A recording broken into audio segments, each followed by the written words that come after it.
तरह के एहतियात हमेशा इलाज से बेहतर है। सो अपने दिन में 3 से 4 लीटर आपने पानी पीना है, बॉडी को डिहाइड्रेट नहीं होने देना है। कोशिश करें कि जब भी आप घर से निकलते हैं अपने साथ पानी की बोतल लें, रोज़ाना नहाएं, ठंडे टाइम में अपने काम करें और ज़्यादा गर्मी में अपने आउटडोर जो काम है आपको उनको अपना अवॉइड करें।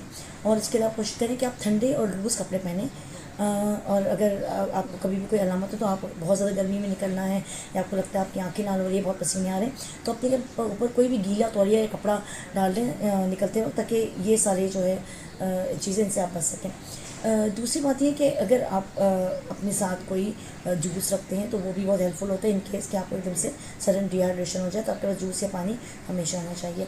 इसके अलावा सबसे इम्पॉर्टेंट बात ये है कि कोशिश करें कि आप खुद भी दरख्त लगाएं और दूसरों को प्रमोट करें कि इलाक़ों में दरख्त लगाएं, क्योंकि दरख्त बहुत ज़रूरी चीज़ है। ये गर्मी का तोड़ होते हैं, न सिर्फ इंसानों के लिए बल्कि जानवर, परिंदे, इन सब की मौत की एक वजह ये होती है कि शदीद गर्मी में दरख्त कट जाते हैं, कोई साया नहीं होता, गर्मी बढ़ती है और उस गर्मी की वजह से जिस्म में हो जाती है डिहाइड्रेशन। डिहाइड्रेशन का मतलब है जिस्म की नमकियात कम हो जाती है, बॉडी काम करना बड़ी लूज़ हो जाती है, बॉडी का ऑर्गन काम करना छोड़ देते हैं। इसकी वजह से सडन हार्ट अटैक हो जाता है। हम देखा है कि एक बंदा खड़े खड़े काम करते करते चकरा के गिरता है, उसका दिल सडनली बंद हो जाता है। तो सबसे ज़्यादा ज़रूरी यही चीज़ है कि आप प्रमोट करें कि दरख्त लगें, सायेदार जगहों का इजाफा हो, ताकि हर किस्म के इंसान, चंद परिंद, जानवरों सबकी इसी हीट से बचत हो सके।